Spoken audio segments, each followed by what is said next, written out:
Jude woke up late, having been trapped all morning in a dream in which he wandered lost in a maze. The walls were made of limestone, the air heavy with the blood smell of iron. Each time he turned, hopeful that he had found an escape back into the forest, he was met with another wall. The sun was high and strong, and sweat dripped into his eyes. Bright white lights eclipsed his vision. In a shaded corner, he stopped to collect himself. His feet were bare and cut up from the coarse brambles that grew up between the stones. A puddle of water was stained with rust, and he kneeled to drink from it. He slurped voraciously, his thirst finally relieved after 10 handfuls of brown water. Now his vision cleared and his head cooled enough to assay his surroundings with more certain intelligence. There was an iron gate at the end of the passageway. Thank God, he could climb over it. He cupped his hand and dipped it into the puddle again, but now the water was not brown, but red. Blood dripped from his hand.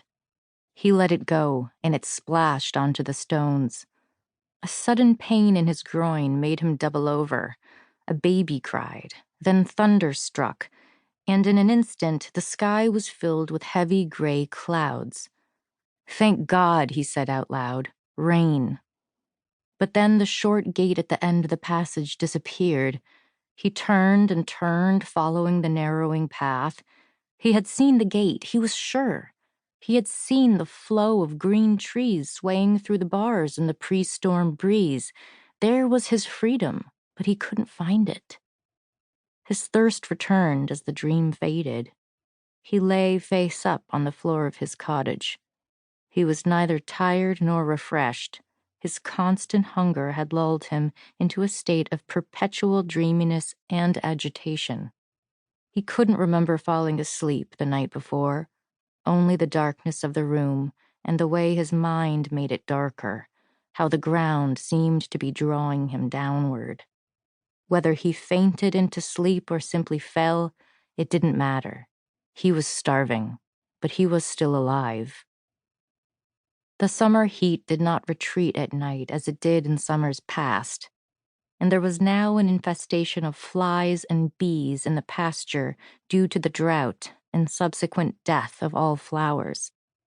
The bugs were attracted to the moisture of breath exhaled by living creatures, and perhaps to their blood as well. A few nights in early June, when Jude had tried to sleep outside with the lambs, he'd woken up with dozens of bees collecting themselves into his nostrils and mouth. Fortunately, Jude was immune to bee stings. He'd been sorry to watch the bees die, pulling each tiny tooth from his withering skin. Since then, he'd kept the doors shut and slept in the baking heat inside with the lambs. It made the air harder to breathe, but at least they were safe inside. They were thirsty and hungry, but nobody could get to them.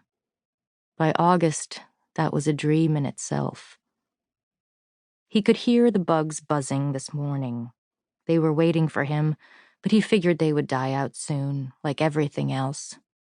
He was alone in his cottage now, no babes. Through his single window, the sun beamed in a solid ray, as though it were shooting out from the palm of God. It made Jude think of Marek. He closed his eyes. There wasn't a single bird singing. It had been months now since the last rain in Lapvona. Not since the night Jacob died had a single drop fallen from the sky. The late spring harvest had been carted off to the north as usual, but then bandits had intercepted it. All was lost. Then the summer crops had failed completely, leaving the villagers with little money and nothing to buy with it. They traded their stores of goods among themselves until there was nothing left. The whole village was starving, and the wells had dried up. Jude had wasted weeks digging for water in the pasture, upturned the soil enough to spoil the dead grass for grazing.